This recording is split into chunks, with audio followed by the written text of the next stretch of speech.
नंतर आपण ओशो पाहिले, रजनीश ओशो.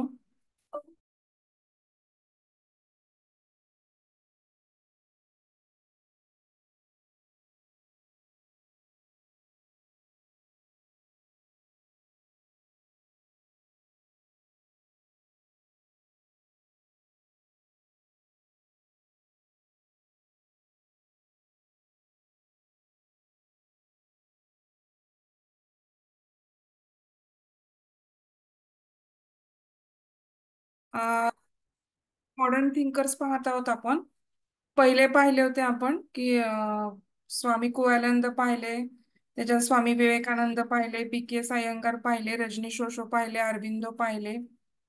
नंतर हे पाहिले आपण शिवयोगी पाहिले. मग आपण आता रामकृष्ण परमहंस पाहू, जे आपण स्वामी विवेकानंदाचे गुरु होते. तर ते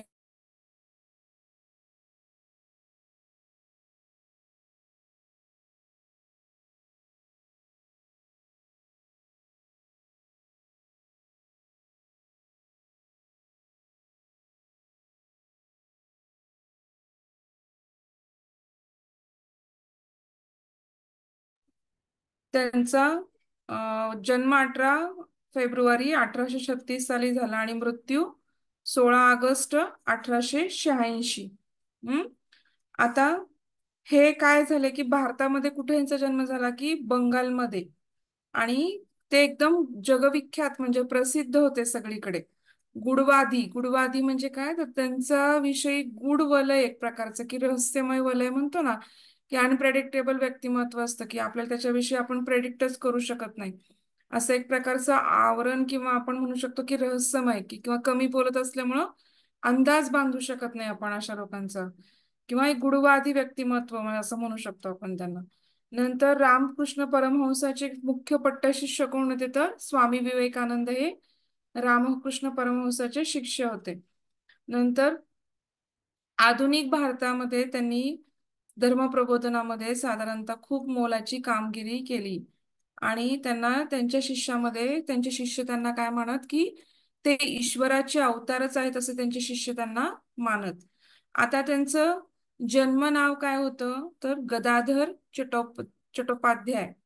हम्म बंगाली असल्यामुळं ते आडनाव सेम तसे गदाधर चट्टोपाध्याय. नंतर त्यांचा जन्म सांगितला मी तुम्हाला, मृत्यू सांगितला. नंतर ते कशाचे तत्वप्रणाली, ते कशाचे आचरणात आणत, तर अद्वैत वेदांतवाद म्हणजे जे स्वामी विवेकानंदांनीच पुढे अमेरिकेमध्ये जो वेदांताचा, जे शंकराचार्यांनी वेदांत सांगितला, त्याचा जो त्यांनी अद्वैतवादाचा त्यांनी काय केला की त्याचाच पुरस्कार केला किंवा पुरस्कर्ते होते त्याचे ते. आणि भगवंताच्या भक्तीमध्ये त्यांची खूप श्रद्धा होती. नंतर त्यांना म्हणजे त्यांच्या म्हणजे वैज्ञानिक किंवा व्यक्तिगत जीवनाने प्रभावित झालेले व्यक्तिमत्व म्हणजे स्वामी विवेकानंद. त्यांच्या वडिलांचं नाव होतं क्षुदीराम चट्टोपाध्याय. त्यांच्या वडिलांचं नाव काय होतं, क्षुदीराम चट्टोपाध्याय. आणि आईचं नाव होतं चंद्रमणी देवी. आईचं नाव होतं चंद्रमणी देवी. रामकृष्ण परमहंस काय होते, तर बंगालमधील एका ग्रामीण शहरामध्ये किंवा गरीब कुटुंबामध्ये वैष्णव ब्राह्मण परिवारात ते जन्मले. बंगालमधील काय केलं की त्यांनी एका गरीब कुटुंबामध्ये वैष्णव ब्राह्मण जे परिवार होता किंवा वैष्णव ब्राह्मण जात म्हणू आपण काहीतरी त्यांची, तर त्या ह्याच्यामध्ये त्यांचा जन्म झाला. कलकत्त्याच्या दक्षिणेश्वर काली मंदिरात त्यांनी काही काळ पौरोहित्य केलं. आता सगळ्यांना माहिती की बंगालमध्ये काली मातेची किंवा दुर्गा मातेची जास्त प्रमाणामध्ये पूजा केली जाते. म्हणजे नवरात्रीमध्ये तर काली मातेचा किंवा ह्याचा काय असतो, खूप मोठा तिथे उत्सव असतो. तर तिथे दक्षिणेश्वर जे काली मंदिर आहे ते फार म्हणजे मानलं जातं दक्षिणेश्वर काली मंदिराला. तर तिथे ते म्हणजे पुजारी म्हणतो ना आपण मंदिरामध्ये, तर तसे ते पौराहित्याचं त्यांनी किंवा पुजाऱ्याचं काम केलं. नंतर काय झालं की शाक्त पंथीयाच्या प्रभावाने आता जे काली मातेची आराधना करत असत त्यांना काय म्हणत असल, शाक्तपंथीय लोक. तर त्या पंथाच्या प्रभाव झाला त्यांच्यावरती किंवा त्यांनी काली मातेची काय केली की आराधना सुरू केली. आणि मग त्यांच्या रामकृष्णांना पण एक गुरु होते म्हणजे प्रसिद्ध आध्यात्मिक गुरु म्हणजे काय, भैरवी ब्राह्मण, की ह्या म्हणजे साध्वी होत्या त्या, म्हणजे पुरुष नव्हत्या, त्या स्त्री होत्या. भैरवी ब्राह्मणी म्हणून साध्वी होत्या. त्यांच्याकडून त्यांनी काय केलं, पहिल्यांदा आध्यात्मिक गुरु मानलं त्यांना. आणि त्यांच्याकडून त्यांनी तंत्र व वैष्णव भक्तीमध्ये त्यांना काय होती, त्या माताजींना किंवा त्या साध्वींना काय होती, खूप गती होती. म्हणजे त्यांना तंत्र तांत्रिक, तुम्ही माहिती का नाही, पूर्वी तांत्रिक असायचे ते लिंबू धागे दोरे, आपण असं तांत्रिक विद्या म्हणतो. एक प्रकारचे तांत्रिक विद्येचा कसं असतं की तांत्रिक विद्येने पण अनेक सिद्धी प्राप्त होतात. तर तांत्रिक विद्या पण त्याचा कसं असतो की तांत्रिक विद्येने माणसाचं लय लय होण्याची शक्यता काय असते, जास्त प्रमाणामध्ये असते. पण तेच आपण पातंजली योगसूत्राचा अष्टांग योग वापरला तर आपल्याला आपलं सात्विक वृत्ती जास्त वाढायची शक्यता असते. ह्याच्याने सिद्धी मिळतात, पण त्याच्याबरोबर त्याचे परिणाम पण आपल्याला भोगावे लागतात. तर ज्या भैरवी ब्राह्मणी साध्वी होत्या, त्यांचा मात्र कशावरती, अगदी तंत्र व वैष्णव भक्तीमध्ये त्यांना खूप चांगली गती होती, किंवा त्यांना खूप चांगला अनुभव होता, किंवा त्याच्यावरती त्यांचं कमांड होती. तर रामकृष्णांच्या म्हणण्यानुसार त्यांनी काय केलं की एका अद्वैत वेदांतांच्या मार्गदर्शनाखाली निर्विकल्प त्यांना समाधी अनुभवता आली. म्हणजे रामकृष्णांनी काय केलं की रामकृष्णांना म्हणजे जे अद्वैत वेदांती जे लोक होते, त्यांच्या मार्गदर्शनाखाली त्यांना निर्विकल्प समाधीचा अनुभव आला. आणि रामकृष्णांनी काय केलं की म्हणजे सगळ्याच धर्मांचा अभ्यास केला, इस्लाम, ख्रिश्चन, आणि ह्या सगळ्यांकडे त्यांचं असं म्हणणं होतं की सर्व धर्म समभाव, म्हणजे सर्व धर्म ईश्वराकडेच घेऊन जातात आपल्याला, त्यांनी असं म्हटलेलं आहे. आता ग्रामीण बंगाली भाषेतील त्यांनी काय केलं की तिथे त्यांच्या छोट्या छोट्या कथांचा तेथील जनतेवरती काय होता की खूप मोठा प्रभाव होता. आणि खरं तर रामकृष्ण परमहंसांना शिक्षण काहीच नाहीये, रूढ अर्थाने ते काय होते की एकदम अशिक्षित होते, काही शिक्षण नव्हतं त्यांना. परंतु ते बंगाली विद्वज्ज समाज किंवा शिक्षित मध्यम वर्गामध्ये त्यांनी काय केलं, म्हणजे त्या लोकांचं लक्ष त्यांच्याकडे जास्त प्रमाणात गेलं. कारण का, कारण त्यांना काय होतं की आध्यात्मिक अनुभव किंवा आध्यात्मिक प्रगती त्यांची खूप चांगली होती. नंतर 1877च्या दशकामध्ये जे पाश्चात्य देशातून शिक्षण घेतलेले बुद्धिजीव आहेत, त्यांच्यावरती पण त्यांचा खूप प्रभाव पडला. आणि त्यांचे हिंदीमधील किंवा हिंदू प्रबोधन जे आहे, ते काय करलं की त्यांनी बंगालमधील जे हिंदू लोक होते त्यांचं काय केलं की उद्धार केला बऱ्याच लोकांचा.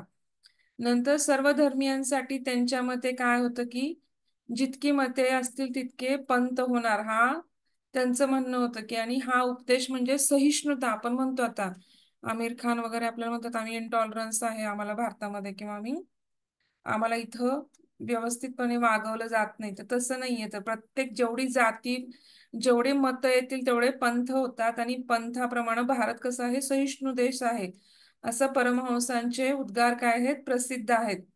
ते काय म्हणतात, जतो मत ततो पंथ, म्हणजे जितके मत तितके पंथ. आणि हा उपदेश काय आहे की सहिष्णुतेचं प्रतीक आहे, कारण सर्व धर्म समभाव हा फक्त आपल्या ठिकाणीच दिसतो. आणि प्रत्येक राज्याजनिक आपल्या काय होतात, भाषा बदलतात, वेश बदलतात, परिधान बदलतात, जाती बदलतात, पंथ बदलतात, खाण्याच्या पद्धती बदलतात, परंतु तरी पण आपल्यामध्ये काय आहे, एकात्मता आहे. माझा धर्म बरोबर दुसऱ्याचा धर्म चूक हे मत योग्य नाही, असं त्यांचं म्हणणं होतं. ईश्वर म्हणजे थोडक्यात काय, तर त्यांची काय काय शिकवण आहे हे लक्षात ठेवा. तर पहिला पॉइंट काय, जतो मत ततो पंथ, हे पहिली शिकवण आहे. दुसरी काय, तर माझा धर्म बरोबर दुसऱ्याचा चूक हे मत योग्य नाही. ईश्वर एकच आहे, त्याला आपण फक्त वेगवेगळ्या नावानी पुकारतो. कोणी गॉड म्हणतं, कोणी अल्ला म्हणतं, कोणी कृष्ण म्हणतं, कोणी शिव म्हणतं, कोणी ब्रह्म म्हणतं, कोणी विष्णू म्हणतं. तर म्हणजे जसं आपण पाण्याला कसं हिंदीमध्ये किंवा मराठीमध्ये किंवा संस्कृतमध्ये आपण त्याला उदक, जल असं म्हणतो, हिंदीमध्ये त्याला आपण समजा इंग्लिशमध्ये वॉटर म्हणतो, तर तसं आपण काय म्हणू शकतो की ह्या सगळ्या प्रत्येक भाषामध्ये जसं जसं पाण्याला वेगळं नाव आहे, पण पाणी म्हटलं की सगळ्यांना एकच चित्र समोर येतं, कुठल्या पण लँग्वेज मध्ये म्हणू दे. मग ह्याच्यासारखंच ईश्वर पण काय आहे, त्याला कुठल्या जरी नावाने संबोधलं तरी तो एकच आहे. हा, तर तसं त्यांचं म्हणणं होतं. आता त्यांचं कामारपूरकर गावातील छोट्या झोपडीमध्ये काय करत असतात, रामकृष्ण राहत असतात. आणि त्यांच्या मध्यभागी किंवा त्यांच्याकडे आपण काय म्हणतो की तिथं सध्या काय आहे, ते जिथं राहत होते तिथं सध्या काय आहे, म्हणजे आता सध्याच्या काळी भारतामध्ये तर श्रीरामकृष्णाचं काय आहे, तिथं मंदिर आहे.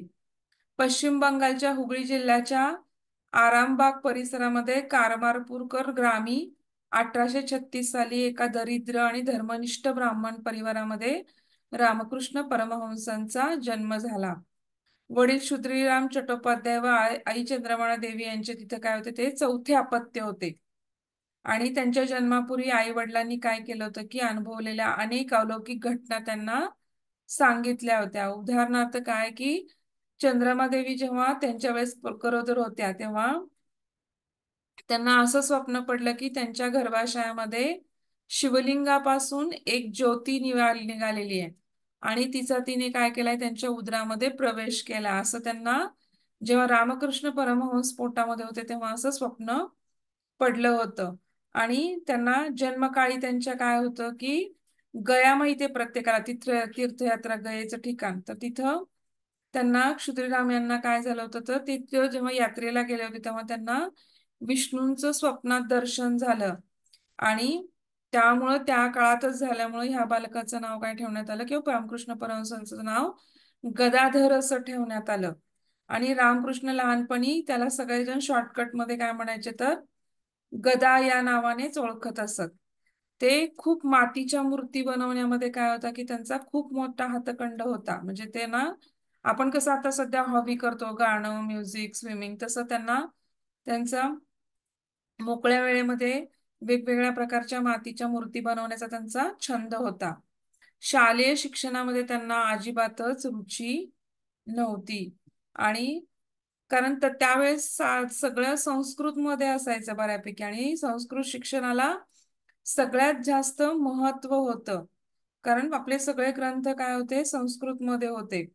नंतर ते काय म्हणायचे त्या काळी की ही ब्राह्मणांची पोटभरू विद्या आहे. पोटभरू विद्या म्हणजे काय, आता मंत्र किंवा जप किंवा तिथलं स्तोत्र म्हणायसाठी त्यांना ते पाठ करावे लागायचे. कारण पूजेला गेल्यानंतर ते मंत्र स्तोत्र म्हणल्यानंतरच किंवा ती पूजेचा विधी म्हणल्यानंतरच त्यांना दक्षिणा मिळायची. म्हणून ते त्यांचा काय म्हणायचे की ही पोटभरू विद्या आहे आणि मला ती काय नको आहे, राशीव असं त्यांना वाटायचं. नंतर त्यांनी गायन वादन कथेचं निरूपण या गोष्टींमध्ये काय मिळालं की प्रावीण्य मिळालं. म्हणजे गायनामध्ये ते तरबेज होते, वेगवेगळी वाद्य वाजवण्यात ते तरबेज होते, वेगवेगळ्या प्रकारच्या कथा सांगण्यात ते तरबेज होते. आणि ह्याच्यामध्येच त्यांनी खूप मोठ्या प्रमाणामध्ये प्रावीण्य मिळवलं. नंतर ते काय करायचे की जे तीर्थयात्री असतात किंवा म्हणजे जे लोक तीर्थाटनाला आलेले आहेत, यात्री किंवा संन्यासी किंवा गावातील जे पुराणिक आहेत, तर त्यांच्याकडे ते काय करत जात आणि त्यांच्याकडनं वेगवेगळ्या प्रकारच्या कथा ऐकून घेत. आणि त्याच म्हणून त्यामुळे काय झालं की अल्पवयातच त्यांना पुराण, रामायण, महाभारत किंवा आपले वेद ह्या सगळ्या ग्रंथांशी त्यांची काय झाली, आधीच मोठ्या प्रमाणामध्ये ओळख झाली. आणि ते मातृभाषा बंगाली वाचले, संस्कृत नसलं वाचता येत असलं तरी त्यांना त्यांची मातृभाषा बंगालीमध्ये जे काही लिहिलंय ते वाचू शकत असत. पण संस्कृत मध्ये संस्कृत समजत होतं त्यांना, पण ते बोलू शकत नव्हते. आणि ते जे कामारपूरकर गावात असलेल्या त्यांच्या गावामध्ये जे जे लोक संन्यासी येत असत, तर त्यांची ते सेवा करत असत आणि त्यांची धर्मचर्चा, त्यांची व्याख्यानं, त्यांचं बोलणं, त्यांचं वागणं, ह्याचं सगळ्याचं ते काय करत असत, निरीक्षण करत असत. रामकृष्णांच्या स्मृतीवरती काय व्हायचं की 6-7 वर्षाच्या असल्यापासूनच काय होतं की त्यांच्या आध्यात्मिक म्हणजे आता एक म्हणजे प्रत्येक मुलाचे पाय पाळण्यात दिसत असं आपण म्हणतो, तसं ते 6-7 वर्षाच्या असल्यापासूनच त्यांची आध्यात्मिक विषयीची ओढ काय होती सगळ्यांना, किंवा तन्मयता ही सगळ्यांना दिसून येत होती. एकदा शेतात चालता चालता काय झालं, म्हणजे ही गोष्टच आहे त्या काळातली, की एकदा शेतात चालता चालता त्यांना काय दिसलं की आकाशातील जे काळे मेघ आहेत त्यांच्या पांढऱ्या कडांना ते मोहित झाले. आणि तितके त्या कडांशी म्हणजे आपण म्हणतो ना, एखादं आता आलंबन घेतो आपण कुठल्या पण समाधी ध्यान किंवा धारणा ध्यान करताना आपण काय करतो, आलंबन घेतो. आणि त्या आलंबनावरती आपण पहिल्यांदा काय करतो की लक्ष केंद्रित करतो, कारण धारणा ध्यान आपल्याला सहजपणे सोपं होत नाही. मग विचारांचा आपल्याला कंटिन्युअसली काय होतो की त्रास होतो. मग अशा वेळेस आपण काय करतो, एखाद्या वस्तूचं आलंबन घेतलं की हळूहळू त्या धारणाचं कधी ध्यानात रूपांतर होतं आपल्याला कळत नाही, कारण आपण त्या आलंबनाशी तन्मय होतो, त्याच्या रूपाशी, त्याच्या चित्राशी, त्याच्या गुणाशी, सगळ्याशी आपण काय होतो तन्मय होतो. तर तसंच त्यांना काय झालं की ते असंच ढग बघत होते आकाशातील काळ्या, आणि त्याच्या भोवती पांढरी कडा होती, आणि ते इतके ज्ञानरहित झाले की त्यांना असं ध्यानाचा एक वेगळा विलक्षण अनुभव आला. आणि तो अनुभव किंवा आनंदाची जी अनुभूती होती त्याचं वर्णन सुद्धा करणं अशक्य आहे असं ते म्हणतात. नंतर त्यांनी लहानपणीच्या काळामध्ये एकदा देवी विशालाक्षी म्हणून जे देवी आहे त्यांच्या पूजेच्या वेळी शिवरात्रीच्या जत्रेमध्ये काय की शंकराचा अभिनय करत होताना त्यांना काय दिसलं की म्हणजे काय दिसलं की त्यांना ते जेव्हा म्हणजे शिवरात्रीची जी जत्रा होती तर त्यांना शंकराचा अभिनय म्हणजे भगवान शंकराचं अभिनय करत होते त्या नाटकामध्ये किंवा त्या विशालाक्षी पूजेच्या ह्याच्यामध्ये. तर तेव्हा त्यांना तिथं ती देवी त्यांना असं समोरासमोर दिसल्याचा असा अनुभूती आली किंवा अनुभव आला. नंतर 1843 साली त्यांचे काय झाले की वडील निधन पावले आणि सगळ्या परिवाराचा भार त्यांचे थोरले भाऊ कुणावर आला, रामकुमार यांच्यावरती आला. ते चौथ्या नंबरचे होते. मग त्यांचे थोरले भाऊ जे रामकुमार आहेत त्यांच्यावरती सगळ्या कुटुंबाची जबाबदारी आली. आणि या घटनेचं काय झालं की गदाधरांच्या मनावरती खूप मोठ्या खोल परिणाम झाला. वडील नसल्यामुळे ते आईला च्या खूप जवळ आले. घरची कामे करणे, देवपूजा करणे अशा गोष्टींमध्ये ते खूप मग्न राहू लागले.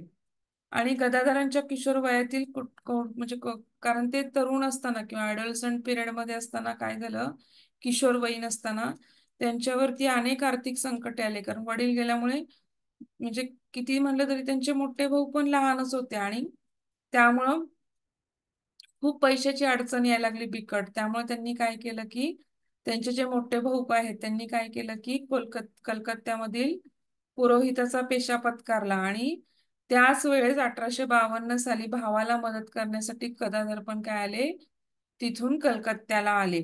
आणि कलकत्त्याला आल्यानंतर त्यांनी काय केलं की दक्षिणेश्वर जे कालीचं मंदिर आहे तिथं त्यांनी पौरोहित्य केलं किंवा तिथे भावाला मदत केली पूजा करताना. दक्षिणेश्वर मंदिरामध्ये त्यांनी काय केला, सर्वात जीवनाचा त्यांचा तो काय आहे महत्वपूर्ण काळ व्यतीत केला. कारण का त्याला महत्वपूर्ण असं का म्हणतात, तर तिथं काय होतं पूर्वीच्या काळी तुम्हाला माहिती आहे की अस्पृश्य जी लोक होती त्यांना काय होतं की मंदिरामध्ये यायला किंवा कुठेही ह्याच्यामध्ये जायला बंदी होती. आणि 1855 साली जे कलकत्त्यातील अस्पृश्य केवल समाजातील एक धनिक जमीनदार होते, त्यांची पत्नी काय होती की राणी रासमणी, त्यांनी काय केली परंतु त्या काळामध्ये त्यांनी दक्षिणेश्वर मंदिराची काय केली प्रतिष्ठापना केली. आणि त्याच मंदिरामध्ये रामकुमार काय बनले की मुख्य पुजारी बनले. आता निम्नवर्णीय म्हणजे काय, तर थोडक्यामध्ये त्यांचं जात किंवा कुळाला त्यांनी काय म्हणतात अस्पृश्य असल्यामुळं ते सगळेजण तिथं बाकीचे लोक येत नसत, परंतु गदाधर मात्र कोणताही वेगळा भाव न बाळगता तिथे जात असत आणि तिथे भाऊ रामकुमार यांचे सहकारी म्हणून पण त्यांच्या बरोबर ती काम करत असत. रामकुमारांच्या मृत्यूनंतर गदाधरांनी काय घेतली, त्यांची पुरोहित्याची जागा तिथली स्वीकारली आणि त्यांना मंदिराच्याच कोपऱ्यामध्ये जे वायव्य कोपरा होता तिथं त्यांना काय दिली होती, राहायला एक खोली दिली आणि तिथंच ते त्यांचा बहुतांश वेळ तिथंच त्या खोलीमध्ये व्यतीत होत असता किंवा मंदिरामध्ये व्यतीत होत होता. आता जे म्हणजे रासमणी ज्या होत्या त्यांचे ज्यांनी हे मंदिर प्रतिष्ठापन केलं होतं रासमणी, तर त्यांचे जे जावई होते मधुर मोहन विश्वास, त्यांनी गदाधरांना काय नाव दिलं की रामकृष्ण असं नाव दिलं. आणि ते असं काही जण म्हणतात आणि काही जण म्हणतात की त्यांच्या गुरूंनी त्यांना हे नाव दिलं. म्हणजे ऍक्च्युली त्यांना रामकृष्ण नाव कुठून मिळालं ह्याच्याबद्दल संदिग्धता आहे. नंतर त्यांनी काय केलं की जी भवतारिणी काली दक्षिणेश्वर मंदिर आहे तिथं त्यांनी रामकृष्णांनी काय वाटलं की जेव्हा भाऊ वारले तेव्हा त्यांचा खूप वेळ मंदिरातील पूजामध्ये जाऊ लागला आणि ते काय व्हायला लागले की तिथे इतके तन्मय व्हायला लागले देवीच्या मंदिरामध्ये की देवीच्या प्रत्यक्ष दर्शनासाठी त्यांचा जीव काय झाला पूर्णपणे व्याकुळ झाला आणि त्यांना असं वाटायचं की ती दगडाची मूर्ती जिवंत होऊन ती आपण जो काही प्रसाद किंवा दाखवला आहे तो अन्न ग्रहण करेल अशी त्यांची काय होती पूर्णपणे श्रद्धा होती.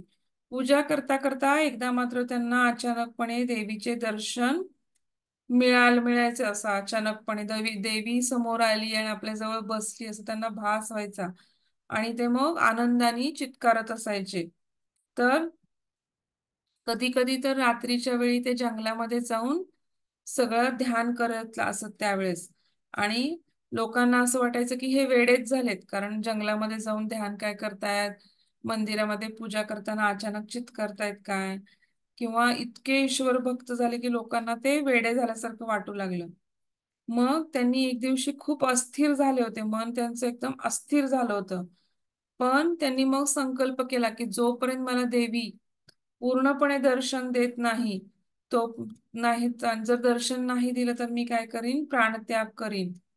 तेव्हा काय झालं की संध्याकाळच्या वेळी देवळातील कक्ष काय झाला पूर्णपणे प्रकाशाने उजळला आणि तिथं तेव्हा त्यांना काय केलं की देवीचं अद्भुत दर्शन झालं आणि ते संज्ञाशून्य म्हणजे एकदम कुठलीच भावभावना किंवा कुठलीच गोष्ट ते व्यक्त करू शकत नाहीत अशी त्यांची भावना झाली एक शून्य भाव झाला आणि खूप आनंदाचा स्रोत किंवा शरीरामध्ये कुठेतरी सर्व काही असीम आणि अनंत चेतन आहे असं त्यांना अनुभव झाला.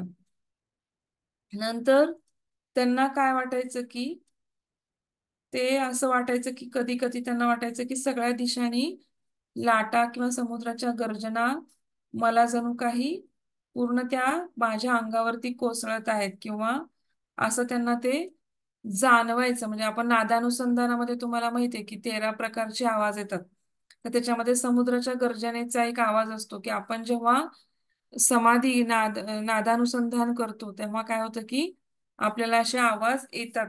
तर त्यावेळेस रामकृष्णांना पण असं जाणवायचं किंवा ध्यानामध्ये तल्लीन असताना किंवा आत्मस्मर्थन करत असताना त्यांना वाटायचं की सगळं काही आपलं पूर्ण आपल्याला समुद्रातील गर्जना किंवा आपण त्याच्या खाली आहोत असं किंवा त्याच्या आवाजाखाली किंवा त्याच्या खाली आपण आहोत असं त्यांना वाटायचं. पण लोकांना ते त्यांचे ते भावभावना बघून वाटायचं की ह्यांना काहीतरी मानसिक रोग झालेला आहे.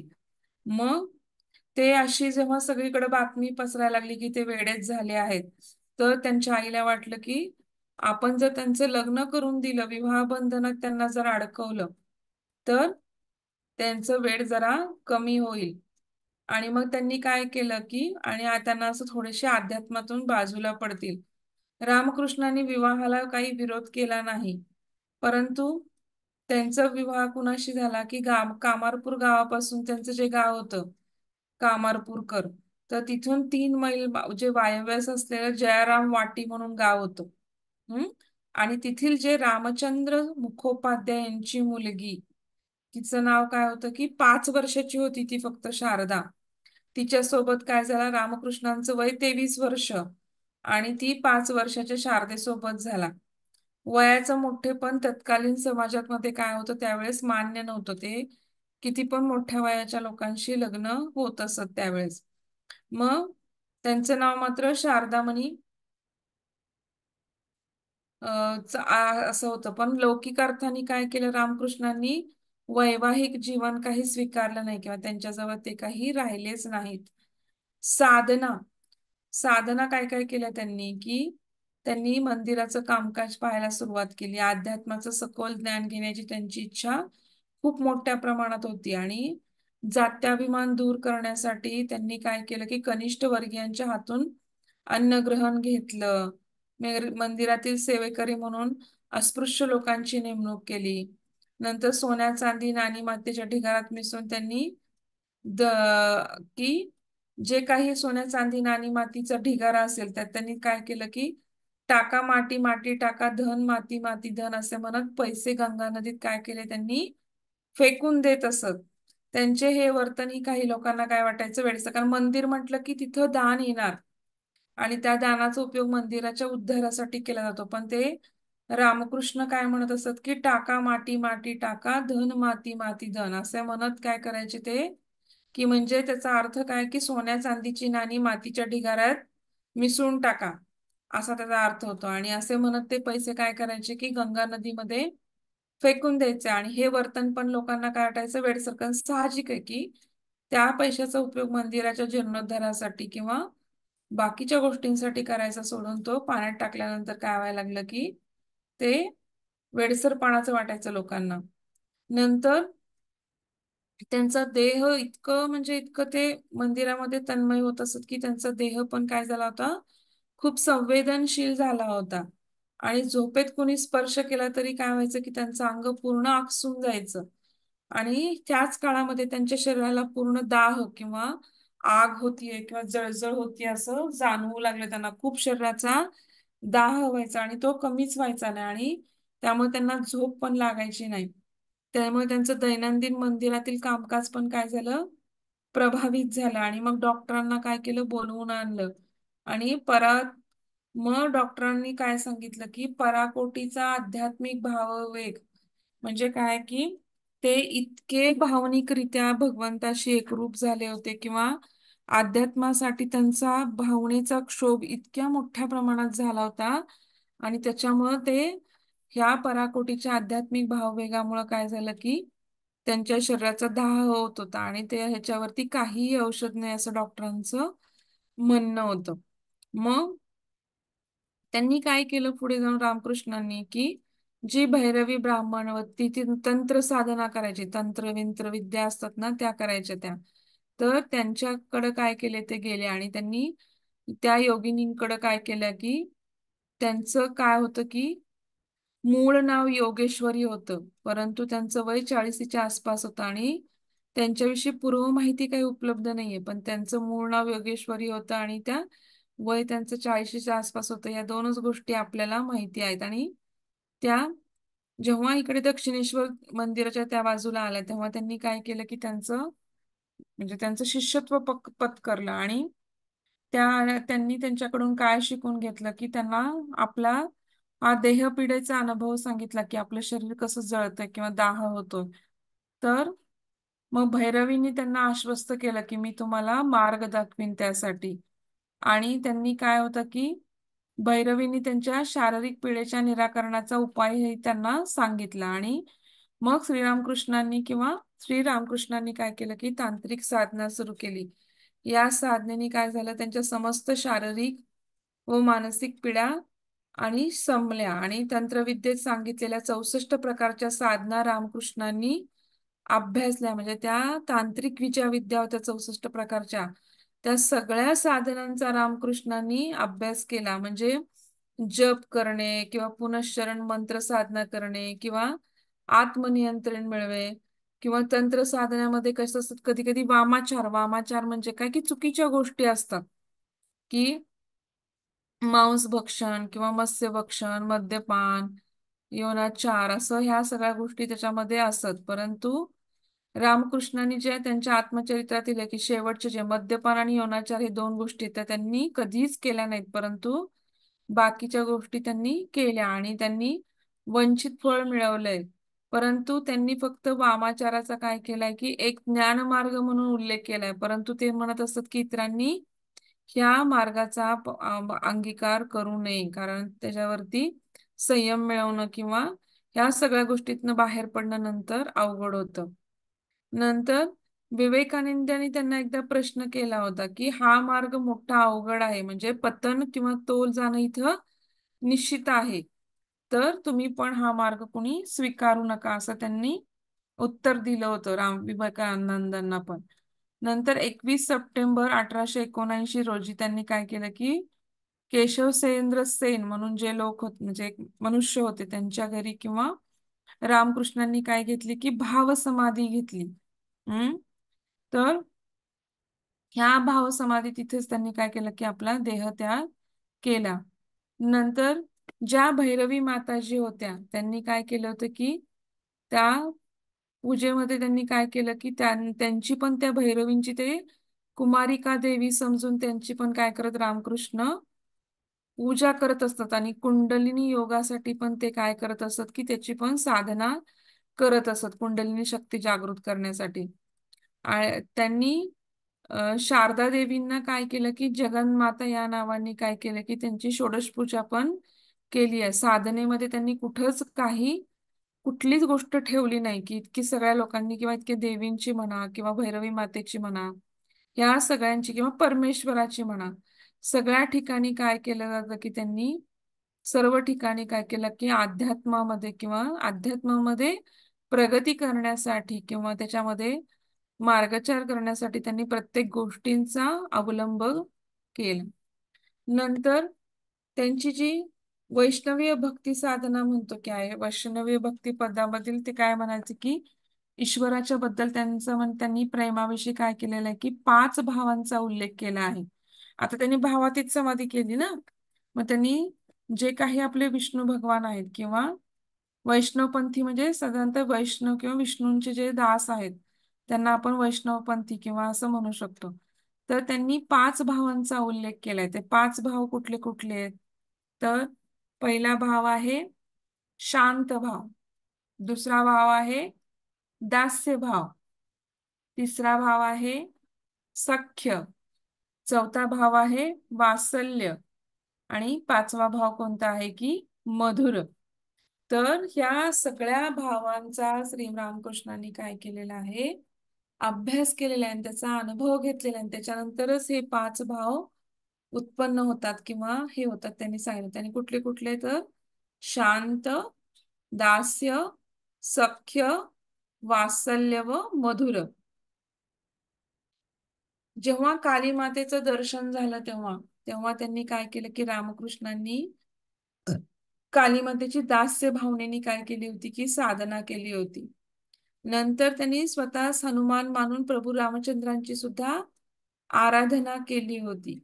हम्म त्याच्यानंतर त्यांनी त्यावेळेस पण त्यांचे हावभाव पूर्ण कवी कशाप्रमाणे झाले होते तर मारुती जे आहे आपण किंवा हनुमान जे म्हणतो तर त्यांच्याप्रमाणे त्यांचे सगळे हावभाव किंवा त्यांचं वागणं तसंच झालं होतं. त्यावेळेस ते कंदमुळे खात आणि बहुतांश वेळा काय करत फांद्यावरतीच राहायचे. रामकृष्ण म्हणत होते की या काळामध्ये त्यांचा अ मनकाही लवचिक झाला होता पूर्णपणे आणि दास्य भावाने त्यांनी सेवा करून सीते मातेचेही काय केलेलं आहे दर्शन घेतलंय. नंतरच्या काळामध्ये त्यांनी राधा भावनाने काय केलं की कृष्णाचे प्रेमिकेचं कसं जर राधा म्हणजे कृष्णाची प्रेमिका समजले होते त्याप्रमाणे त्यांनी राधेच्या रूपाने काय केली की कृष्णाची भावसाधना केली. नंतर नवद्वीप मधील जे गौडी वैष्णव पंथाचे प्रवर्तक किंवा चैतन्य महाप्रभू नित्यानंद आहे त्यांच्या जन्मस्थानी पण त्यांनी काय केलं की भ्रमण केलं आणि काली दर्शनानंतरच त्यांना शांती मिळाली असं त्यांनी सांगितलं आहे. जे चे पंडित आहेत किंवा वैष्णव चरण श्रीरामकृष्णाकडे काय आहेत असत नेहमी जे वैष्णव मंदिरातील जे पुजारी होते ते ह्या श्रीरामकृष्ण परमहंसांकडे काय करायचे की रामकृष्ण परमहंसांकडे नेहमी यायचे आणि ते एकदा काय म्हणाले होते की रामकृष्णांना चैतन्य सभेमध्ये त्यांना घेऊन गेले. कोलुटोला नावाच्या तिथं चैतन्य सभा होती, तिथं त्यांना घेऊन गेले आणि त्या सभेमध्ये रामकृष्ण काय झाले की एकदम भावपूल किंवा भावविष्ट झाले आणि चैतन्य देव्यांच्या आसनावरती जाऊन बसले. हा त्यांचा ईश्वरासाठीचा काय होता की प्रमोदनाद होता. म्हणजे तिथं त्यांचे इतकं ध्यान लागलं किंवा तर ईश्वराच्या ठिकाणी किंवा तसंच ते आसनावरती जाऊन बसले आणि ईश्वरासारखंच त्यांचं वागणं किंवा त्यांचा प्रबोधनाकात किंवा आपण त्यांचं एक प्रकारची विलयता किंवा एकरूपता आपण असं म्हणू शकतो. आता त्यांनी जशी भैरवी मातेची साधना केली, काली मातेची साधना केली, सगळ्यांची साधना केली, प्रत्येक भगवंतांची साधना केली, तसंच त्यांना त्यांचं एक तोतापुरी म्हणजे आपण म्हणतो का नाही की बाबा बहुरूपी आहे तोतापुरी आहे म्हणजे थोडक्यात आता ते कसं की एक प्रकारचं त्या ह्याला काळीमा असणारे किंवा ते त्या अनुकरण न करणाऱ्या लोकांना आपण काय म्हणतो की तोतापुरी लोक असं किंवा ते व्यवस्थित वागत नसतात किंवा नीतिमत्ता नसते, तर तसे पण त्यांचे गुरु होते असं म्हणतात आणि तिथं वेदांतिक साधना केली असं त्यांनी म्हटलेलं आहे. म्हणजे 1864 साली तोतापुरी नामक किंवा परिवाजक किंवा फिरते जे लोक असायचे वेदांतिक संन्याशाकडून त्यांनी काय केली, रामकृष्णांनी संन्यास ग्रहण केला आणि त्यांच्या वर्णनानुसार ते तोतापुरी कसे होते की जटाजूटधारी नाग संन्यासी होते आणि ते तत्वज्ञान मांडत आणि त्यांच्या मते सर्व काही काय आहे माया आहे असं ते म्हणत असत. मूर्तीपूजेचा पण ते उपवास करत असत आणि त्यांनी श्रीकृष्णांना पण काय केली, अद्वैत वेदांताची दीक्षा दिली, त्याचं ज्ञान दिलं आणि नित्य शुद्ध बुद्ध मुक्त स्वभाव दिला. आणि तिथं काय झालं की त्या काळामध्ये त्यांच्या मार्गदर्शनाखाली रामकृष्णाने निर्विकृत समाधी प्राप्त केली. हम्म अद्वैतांच्या नाना तत्वांचं शिक्षण त्यांनी त्यांना दिलं आणि 11 महिने फक्त ते दक्षिणेश्वर काली मंदिरातच तिथंच राहिले असं सांगितलं जातं ऍक्च्युली. म्हणजे आज त्या तोतापुरी लोकांच्याकडून किंवा त्यांच्याकडून ऋषींकडून त्यांनी काय केली की वेदांतिक साधना केली. नंतर अजून एक त्यांचा असा उल्लेख आहे की 1866 मध्ये गोविंदराय या सुफी मताच्या हिंदू गुरूंनी काय केलं की रामकृष्णांना इस्लामांचा परिचय पण घडवून आणला आणि रामकृष्णाने असं म्हटलंय की मी अल्लाच्या नावाचा त्या काळामध्ये जप करू लागलो किंवा अरब मुस्लिम लोकांप्रमाणे वस्त्र परिधान करू लागलो. दिवसातून मी काय करू लागलो, 5 वेळा प्रार्थना म्हणजे नमाज पडू लागलो. हिंदू देवतांच्या प्रतिमाही पाहणे मला नकोसे वाटू लागले. पूजा करणे दूरच माझ्या मनात हिंदूंच्या पद्धतीने विचार करणे पूर्णपणे काय केलं होतं, निघून गेलं होतं. रामकृष्णांच्या म्हणण्यानुसार 3 दिवसानंतर त्यांना असे दर्शन झाले की भारदस्त मेहर नजर व पांढरी दाढी असलेले एक प्रेषितासारखे तेजस्वी व्यक्तिमत्व त्यांच्या शरीरामध्ये मिसळून, म्हणजे त्यांनी इस्लाम धर्माचा पण काय केला की तिथे अभ्यास केला किंवा त्यावेळेस त्यांना हे काय म्हणजे भावना निर्माण झाल्या त्या त्यांनी फक्त व्यक्त केलेल्या आहेत. 1873च्या अखेरीस काय झालं की त्यांनी ख्रिश्चन प्रथा पण पाळण्यास सुरुवात केली आणि शंभूचरण मल्लिक हा त्यांचा काय होता, भक्त होता आणि तो त्यांना काय करत असे, बायबल वाचून दाखवत असे. अनेक दिवस जेव्हा ख्रिश्चन विचार त्यांच्या मनात येत राहिले आणि कालीच्या मंदिरात जाण्याचा विचारही त्यांच्या मनात आला नाही. रामकृष्ण अशा एका दर्शनाचा अनुभव सांगतात की ज्यात मॅडोना व बालेशूचे चित्र जिवंत झाले आणि येशू त्यांच्या शरीरात येऊन मिसळले असं त्यांनी सांगितलेलं आहे.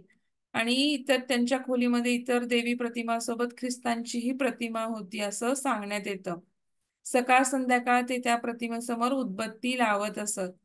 श्रीरामकृष्णांनी असे सांगितले की ईश्वराचे दर्शन होऊ शकते परंतु सर्व धर्म समन्वय किंवा हा त्यांच्या जीवनाचा महान उद्देश होता. एकीकडे हिंदू धर्मामध्ये येणाऱ्या सर्व संप्रदायाचे ते काय करायचे, अंतिम उद्दिष्ट प्राप्त करून साक्षात्कार त्यांनी करून घेतला. त्याप्रमाणेच त्यांनी ख्रिश्चन धर्म इस्लाम धर्म ह्याचा पण अभ्यास करून त्याच्यामध्ये पण त्यांनी ध्यानामध्ये प्रावीण्य मिळवलं. शिष्य परिवार कोणता होता त्यांचा, तर स्वामी विवेकानंद हे त्यांचे मुख्य शिष्य होते. त्यांच्यासह त्यांच्यामध्ये अजून कोणकोणते शिष्य होते की त्या शिष्यांची काही नावं आहेत. तर त्या शिष्यामधील पहिले शिष्य राखाल, भवनाथ, भूपती, नित्यगोपाल, दुर्गाचरण हे पण त्यांचे काय होते, चांगले शिष्य होते किंवा साधक होते. स्वामी विवेकानंदांनी रामकृष्ण मिशन यांची स्थापना करून रामकृष्णांच्या विचारांचा काय केलेला आहे, प्रचार किंवा प्रसार केला आहे. आता म्हणजे त्यांच्याविषयी किंवा त्यांच्याकडे काय जे ग्रंथ आहेत ते साधारणतः कुठले कुठले आहेत, तर श्रीरामकृष्ण कथामृत किंवा श्रीमकथित उद्बोधन कार्यालय कलकत्ता प्रथम खंड संस्करण असा त्यांचा ग्रंथ उपलब्ध आहे. नंतर स्वामी शारदानंद उद्बोधन कार्यालयामध्ये त्यांचा पण श्रीरामकृष्ण लीला प्रसंग हा ग्रंथ उपलब्ध आहे. नंतर कृष्ण लीला प्रसंग द्वितीय भाग हा कुठे आहे, तो पण स्वामी शारदानंद येथे प्रथम आणि द्वितीय दोन्ही भाग आहेत उपलब्ध. नंतर श्रीमद रामकृष्ण जीवनी स्वामी तेजानंदांनी लिहिलेलं संकलित केलेलं त्यांच्याविषयीचं, तर ते पण उद्बोधन कार्यालय कलकत्ता येथे त्याचं काय आहे पुस्तक अवेलेबल आहे. स्वामीजींच्या काळातील संघांच्या कार्यशैलीपासून ते सध्या रामकृष्ण संघाची वाटचाल कशी झाली याबाबत जे करंदीकरांनी जो रामकृष्ण संघाचा इतिहास सांगितलाय, ते पण पुस्तक काय आहे की शारदानंद स्वामी येथे किंवा त्या कार्यालयामध्ये तिथं उपलब्ध आहे. आता वीरा करंदीकरांनी संक्षिप्त श्रीकृष्ण वाचन गुप्त गहेंद्रनाथ रामकृष्ण मठ नागपूर प्रकाशन इथं पण त्यांची वीरा करंदीकरांनी मराठीमध्ये त्यांच्याविषयी लिहिलेली बरीच पुस्तकं अवेलेबल आहेत. तर म्हणजे त्यांनी काही लिहिलेलं नाही आहे ग्रंथ, पण त्यांच्यावरती अनेक लोकांनी जे काही ग्रंथ लिहिलेत ते वेगवेगळ्या ठिकाणी काय आहेत की अवेलेबल आहेत. तर हे आपण आज काय बघितलं तर रामकृष्ण परमहंस बद्दल आपण बघितलं. तर त्यांचं व्यक्तिमत्व पण म्हणजे रजनी सारखंच जरा बऱ्यापैकी गूढ आहे रामकृष्ण परमहंसाचं, कारण त्यांनी सगळ्या गोष्टी केल्यात. म्हणजे कुठल्याच गोष्टीला म्हणजे त्यांनी तांत्रिक विद्या असू दे, निर्विकल्प समाधी असू दे, किंवा प्रत्येक भगवंतांचं त्यांनी काय केलेलं आहे ध्यानमग्न, म्हणजे काली माता, सीता माता, श्रीरामकृष्ण, कृष्ण, प्रत्येकाची त्यांनी काय केलेलं आहे की प्रत्येक किंवा ख्रिश्चन धर्म किंवा इस्लाम धर्म, येशू ख्रिस्तांचं किंवा मोहम्मद पैगंबरांचं, त्यांच्या सगळ्यांचं त्यांनी काय केलेलं आहे की म्हणजे पूर्णपणे अध्यात्माचा काय केलेला अभ्यास केलेला आणि ध्यान किंवा धारणा केलेली आहे. आता तंत्रविद्येचं पण त्यांनी बरंचसं ज्ञान घेतलेलं आहे आणि तंत्रविद्येचा नंतर त्यांना कळलं की त्यांनी त्याग केलेला आहे. आता आपल्याला पुढचे गोष्ट बघायचे ते म्हणजे स्वामी सत्यानंद सरस्वती. हा, तर स्वामी 15 मिनिटं आहेत आपल्याकडे, थोडा परिचय किंवा त्यांचं योगदान काय आपण थोडं बघू. तर सगळ्यांना माहित असेल स्वामी सत्यानंद सरस्वतींचं, बऱ्याच जणांनी काय केलं असेल नाव ऐकले की बिहार स्कूल ऑफ योगा सगळ्यांना माहिती आहे. हा, तर तिथले ते काय होते की तिथं होते ते स्वामी सत्यानंद सरस्वती.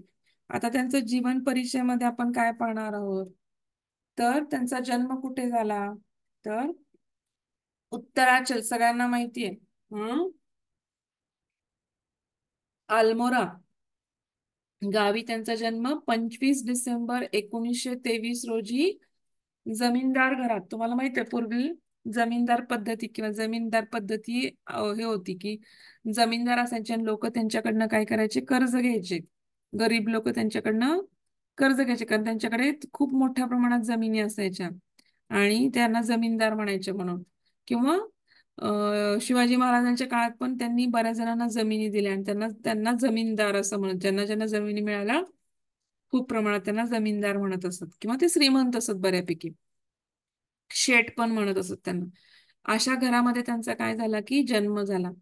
आता त्यांचं शिक्षण काय होतं की पारंपरिक पद्धतीनंच शिक्षण झालं. पारंपरिक पद्धतीचं शिक्षण म्हणजे काय, भारतामध्ये पूर्वी काय असायचं की गुरुकुल पद्धती होती आणि मुलांना लहानपणीमध्येच आश्रमामध्ये किंवा गुरुकुलामध्ये सोडलं जायचं आणि तिथं आपली जे वेद आहेत, आपली उपनिषद आहेत, आपलं महाभारत, आपलं रामायण, आपली पुराणं, ह्या सगळ्या आपल्या पुराण शास्त्रांचा त्या लोकांना अभ्यास दिला जायचा. मग त्याच्यामध्ये शास्त्राचं अध्ययन आलं, वेदांचं अध्ययन आलं, त्याचबरोबर ती जर क्षत्रिय लोक असतील तर त्यांना युद्धकलेचं पण प्रशिक्षण दिलं जायचं.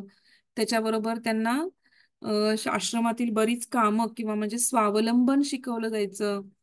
तर किंवा ह्या सगळ्याच गोष्टींचं त्यांना तिथे काय असायचं, वक्तृत्व स्पर्धा व्हायच्या तिथे किंवा डिबेट कॉम्पिटिशन जे आपण म्हणतो, तर तसं तिथे प्रत्येक जण आपापल्या परीने काय करायचं की तिथे अभ्यास करायचं त्यांना. आणि मग त्यांचं शिक्षण म्हणजे हेच शिक्षण की पारंपरिक पद्धतीने जे वेद उपनिषदे त्यांनी शिकली किंवा अनेक पुरातन भारतीय ग्रंथाचा त्यांनी जो अभ्यास केला, हेच त्यांचं शिक्षण. त्यांना असं डिग्री किंवा क्वालिफिकेशन असं काही नव्हतं किंवा कुठल्या युनिव्हर्सिटीत ते गेले नव्हते. वयाच्या 6व्या वर्षी त्यांना काय केला की आध्यात्मिक अनुभव आला. 6व्या म्हणजे बघा की म्हणजे आपण असं म्हणू शकतो की त्यांच्या पूर्वीच्या कर्माशयाचा पूर्वीच्या जन्मामध्ये त्यांनी योगाचा अभ्यास केला असावा आणि तोच कर्माशय त्यांच्या बरोबर आल्यामुळं त्यांना वयाच्या खूप 6व्या वर्षीच काय झालं की आध्यात्मिक अनुभव आला आणि त्यांनी स्वतःलाच आपल्या देहापासून काय मुक्त होताना किंवा आपला आत्मा आपल्या देहापासून मुक्त होत असं त्यांनी पाहिलं. इतकं म्हणजे त्यांना स्वतःला लक्षात आलं किंवा पाहिलं त्यांनी. अनेक साधू आणि तांत्रिक भैरवी यांच्याशी त्यांनी काय घेतली, भेट घेतली. आणि सुखमनगिरी त्यांनी यांच्याकडून काय घेतलं की साधारणतः काय म्हणू शकतो आपण, त्यांच्याकडे शिकायसाठी किंवा त्यांच्यासाठी त्यांनी गुरुच्या शोधामध्ये किंवा ग्रहत्याग करून काही निघाले की साधारणतः 18व्या वर्षी ते गुरु किंवा आपल्याला कोणीतरी शिकवणारं काहीतरी पाहिजे असं सगळीकडे त्यांनी आधी हातपाय मारून बघितले, पण अजून काहीतरी शिकायचंय म्हणून त्यांनी ग्रहत्याग करून गुरुच्या शोधामध्ये निघाले. आणि त्यांना कोण भेटलं की गुरु शिवानंद सरस्वती भेटले. स्वामी सत्यानंद सरस्वतींना कोण भेटले गुरु, सन 1943 मध्ये गुरु शिवानंद सरस्वती त्यांना भेटले. आणि त्यांच्या सानिध्यामध्ये त्यांनी काय केलं की 9 वर्ष शिवानंद आश्रमात राहिले व योग आणि अध्यात्माचं त्यांनी काय घेतलं की शिक्षण घेतलं. 12 सप्टेंबर 1947 त्यांनी काय केलं, 1947 रोजी ऋषिकेश मध्ये गंगा, आता ऋषिकेश सगळ्यांना माहिती आहे, तिथे गंगा नदी वाहते, गंगा किनारी त्यांनी काय केलं की शिवानंदांकडून संन्यास किंवा दीक्षा घेतली. आणि आपलं पूर्ण जीवन काय केलं त्यांनी की आपलं सगळं जीवन काय केलं त्यांनी योगासाठी वाहिलं. आता त्यांनी काय केलं अजून, अफगाणिस्तान, नेपाळ, बर्मा, सिलोन इथं काय केला की त्यांनी प्रवास केला. म्हणजे आपली जे नेबर कंट्रीज आहेत सगळ्या, अफगाणिस्तान म्हणा, नेपाळ म्हणा, बर्मा, सिलोन इथं काय केलं त्यांनी, बर्मा म्हणजे बांगलादेशच्या बाजूला आहे, म्हणजे आलं ते बर्मा त्याची काय आहे राजधानी, म्हणजे सिलोन इथं त्यांनी काय केलं, प्रवास करून योगाचा प्रचार आणि प्रसार केला. नंतर बिहार स्कूल ऑफ योगा मुंगेरी त्यांच्या माध्यमातून त्यांनी संपूर्ण जगभर योगशास्त्राचा अतिशय किंवा भरीव अशी कामगिरी केली. म्हणजे बिहार स्कूल ऑफ योगा जे मुंगेरी त्यांनी आहे त्याच्या माध्यमातून सर्व जगभर योगाचा प्रचार आणि प्रसार केला. योगोपचार करणे किंवा योग संशोधन करणे ह्या क्षेत्रात पण त्यांची अतिशय भरीव कामगिरी आहे. नंतर 5 डिसेंबर 2000 रोजी त्यांनी झारखंड, सगळ्यांना माहितीये, तर झारखंड मधल्या रिकी या गावी किंवा रिंको काहीतरी रिकीच गाव आहे, रिकी या गावी त्यांनी काय केलं की समाधी घेतली पूर्णपणे. आता त्यांचं योगदान आपण पाहणार आहोत आता पुढच्या ह्याच्यामध्ये. तर त्यांचं सगळ्यात मोठं योगदान म्हणजे काय आहे की, तर तुम्हाला सगळ्यांना माहितीये की त्यांना काय शिकवलं, जे त्यांचे जे गुरु होते शिवानंद, त्यांनी त्यांना क्रियायोग शिकवला. हम्म आणि योगाचा प्रसार किंवा प्रचार करण्याचा त्यांना उपदेश केला. ते काय म्हणत की from door to door, from share to share, म्हणजे प्रत्येक दरवाजावरती, म्हणजे प्रत्येक घराच्या दरवाजावरती किंवा दरवाजावरती, असं म्हणजे शब्दशः अर्थ नाही घेत आहेत, पण प्रत्येक घराघरामध्ये योग पोचला पाहिजे आणि प्रत्येकाने एकमेकाशी तो शेअर केला पाहिजे.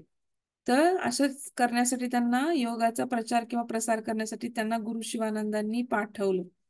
आणि स्वामी सत्यानंदांनी काय केलं, देशभर किंवा पूर्ण भारत देशभर ते भ्रमण केलं आणि योगाचा प्रचार आणि प्रसार मोठ्या प्रमाणामध्ये घडवून आणला. त्यांनी त्यांचा सगळ्यात हातखंड म्हणजे खूप मोठा वेद आणि उपनिषद आणि प्राचीन धर्मग्रंथांचा अभ्यास काय होता त्यांचा, एकदम दांडगा किंवा त्यामध्ये ते एकदम पारंगत होते. नंतर त्यांचं ज्ञान किंवा नॉलेज किंवा त्यांचं स्मरणशक्ती म्हणा, सगळं काय होतं की एकदम शार्प म्हणू शकतो आपण, किंवा योगिक प्रक्रियामुळं किंवा ह्याच्यामुळं पण त्यांनी काय केलं, त्यामुळे सुसंगत मांडणी, अफाट बुद्धिमत्ता, अगाध ज्ञान होतं त्यांना. सर्वसामान्य योगिक प्रक्रियांचा अवलंब लोकांना करणं सुलभ जावं म्हणून त्यांनी काय केलं की सगळ्या गोष्टींचं एक्सप्लेनेशन केलं साध्या सुलभ पद्धतीने. म्हणजे आता अजपाजप म्हणजे काय, किंवा अंतर्मौन क्रिया म्हणजे काय, क्रियायोग म्हणजे काय, प्राणविद्या म्हणजे काय, असं ह्या जे पूर्वीच्या वेद उपनिषदामध्ये जे शब्द आले होते, तर त्या पद्धती लोकांना समजून घेता याव्यात, तेव्हा त्यांनी सहज सुलभ भाषेमध्ये काय केलं, त्या प्रक्रियांना सोपं रूप देऊन त्यांना मांडलं. त्याच्यानंतर त्यांनी तंत्रयोगाला पण काय केलं की पुनरुपी बल दिलं. तांत्रिक विद्या किंवा तंत्रयोग किंवा टेक्नॉलॉजी आपण असं म्हणू शकतो, त्याला पण त्यांनी काय केलं की बल दिलं. नंतर योग निद्रा तर तुम्हाला सगळ्यांना माहिती आहे. योग निद्रेवरचं त्यांचं पुस्तक आहे, प्रसिद्ध आहे स्वामी सत्यानंद सरस्वतींचं. ह्या अत्यंत शक्तिशाली योगिक प्रक्रियांचा पण त्यांनी काय केला की आधुनिक आविष्कार केला. आपलं जे सबकॉन्शियस माइंड आहे किंवा सुप्त मन आहे, त्याची प्रचंड शक्ती जागृत मनापेक्षा पण जास्त प्रचंड शक्ती त्याच्यामध्ये आहे. आणि तिचा उपयोग आपल्याला शिक्षणासाठी करता येऊ शकतो, विकारमुक्तीसाठी करता येऊ शकतो. असं त्यांनी काय केलं की आपलं मत मांडलं. आणि त्यासाठी त्यांनी काय केलं की खूप मोठ्या प्रमाणामध्ये काय केला की त्यांनी त्याचा योग निद्रेचा अभ्यास केला. तुम्हाला आता सगळ्यांना सध्या आहे का मला येत नाही, किंवा पुढच्या टर्म मध्ये तुम्हाला योग निद्रा असेल मला वाटते प्रॅक्टिकलला. तर ते योग निद्रेसाठी तुम्हाला योग निद्रा म्हणजे काय, किंवा योग निद्रेचं कार्य काय, किंवा योग निद्रा कशी काम करते, हं ह्या सगळ्या त्याच्यामध्ये त्यांची स्टोरी पण आहे की योग निद्रा कशी काय त्यांनी विकसित केली. की ते जेव्हा त्यांचे गुरूंनी त्यांना जेव्हा सांगितलं होतं की संध्याकाळी कसं असायचे गुरूंकडे राहताना की रात्री जागरण राहून ते आश्रमामध्ये काय करायचे की बऱ्याच गोष्टींनी हे करायचे, शिकायचे किंवा ते पहारा ठेवायचे तिथं. आणि जेव्हा ते असंच रात्री जागरण राहून जेव्हा सकाळी सकाळी पहाटे पहाटे काय करायचे ते झोपायला जायचे. मग पहाटे त्यांच्या तिथे काय व्हायचे की मंदिरामध्ये काय चालू व्हायचे की शिकवणं चालू, संस्कृत पाठ जाप चालू व्हायचं. आणि मग ते लहान मुलं किंवा जे विद्यार्थी असत ते काय करत असत, मोठमोठ्यांनी काय करायचे की ग्रंथ वेदांचं उपनिषदांचं काय करायचे ते वाचन करायचे मोठमोठ्या प्रमाणात.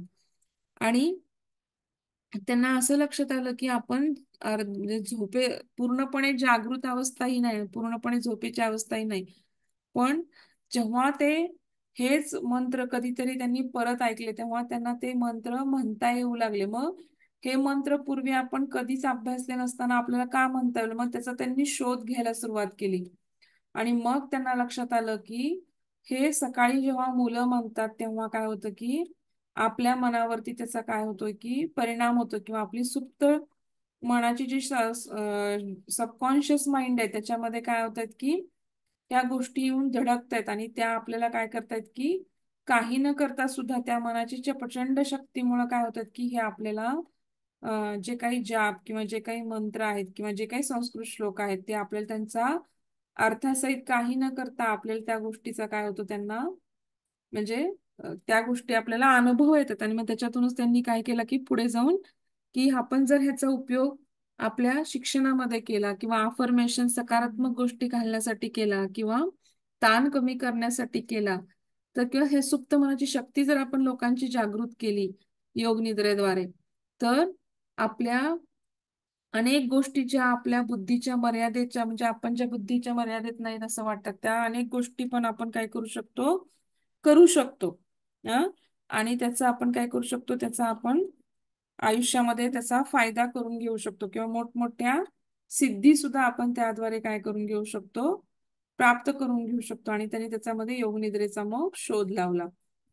त्यांनी अनेक साधारणतः योगशास्त्राच्या विविध म्हणजे किती साधारणतः 80 पेक्षा जास्त विविध विषयांच्या वरती काय लिहिली योगाविषयी पुस्तकं त्यांनी लिहिलेली आहेत. आणि योगोपचार किंवा योग संशोधन क्षेत्रात काम करणाऱ्या अनेक संस्था व केंद्रांना त्यांनी काय केलं की अनेक जगभरामध्ये त्यांनी काय केलं पसरवल्या. आणि अखेरच्या श्वासापर्यंत त्यांनी विश्व कल्याणासाठी काय केलं, काम केलं. त्यांनी सन 1963 ते 1983 या 20 वर्षामध्ये बिहार स्कूल ऑफ योगा मुंगेरी येथे काय केलं, योग संस्था जी आहे तिचं जागतिक म्हणजे त्यांच्यामुळे ती संस्था काय केली नावारूपाला आली. खूप मोठ्यांच्या कार्यामुळे त्या संस्थेचं नाव काय झालं, खूप मोठ्या प्रमाणामध्ये घेतलं गेलं. आता त्यांनी काही स्थापन केलेल्या संस्था किंवा ग्रंथलेखन आपल्याला बघायचंय. कुठल्या कुठल्या संस्था स्थापन केल्या तर त्यांनी आंतरराष्ट्रीय योग मंडळ, त्या आंतरराष्ट्रीय योग मंडळाला काय म्हणू शकतो आपण की त्यांनी काय सांगितलं की IYFM म्हणजे इंटरनॅशनल योगा फ्रेंड मंडळ म्हणजे आपण मंडळ म्हणू शकतो. तर तसं त्यांनी आंतरराष्ट्रीय योगा मित्र मंडळ त्याचा शॉर्ट फॉर्म IYFM असं त्यांनी काय केलं की ते स्थापन केलं. आणि कधी स्थापन केलं तर 1956 लोकांच्या जनकल्याणासाठी त्यांनी काय केलं की आणि सर्व जगामध्ये योगाचा प्रसार व्हावा आणि तत्वज्ञानाची चळवळ चालू व्हावी म्हणून त्यांनी सगळीकडे काय होती की केंद्र उघडले आणि ते केंद्र पण त्यांनी स्थापन केलं आणि त्याच्यामुळे सर्व साधकांना प्रशिक्षण देणे काय झालं शक्य झालं. नंतर Bihar school of yoga, BSY short form, तर ते कुठं आहे तर मुंगेर येथे आहे. त्या शैक्षणिक संस्थेची त्यांनी काय केली स्थापना केली आणि सर्वांना काय केलं, सर्व पूर्ण मानव जातीला काय केलं की योगाचं शिक्षण म्हणजे त्याच्यामध्ये राष्ट्रभेद नाही, वर्णभेद नाही, जातीभेद नाही. तिथं सगळ्यांना काय आहे की समान, सर्व समान भावनेने सगळ्यांना काय होतं ऍडमिशन दिलं जातं. आणि तिथं योगाचे प्रशिक्षण वर्ग, योगिक क्रियांचं प्रशिक्षण, आध्यात्मिक ज्ञानाचं प्रशिक्षण, ह्या सगळ्या गोष्टींचं प्रशिक्षण काय दिलं जातं तिथं BSY मध्ये, बिहार स्कूल ऑफ योगा मध्ये काय केलं जातं दिलं जातं. तर हे आपण काय पाहिलं की स्वामी सत्यानंद सरस्वतींचं पाहिलं आज आपण सगळं. आज आपण दोन गोष्टी पाहिल्या, कुठले, रामकृष्ण परमहंस आणि स्वामी सत्यानंद सरस्वती.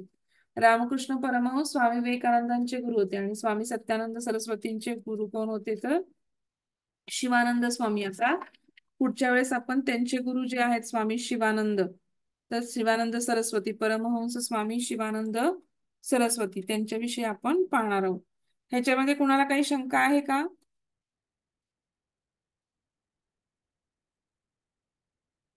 आज आपण जे काही शिकलो त्याच्यामध्ये कुणाला काही डाऊट आहेत का? नाही मॅम. ठीक आहे, मी 1-2-4 दिवसामध्ये नोट्स पाठवते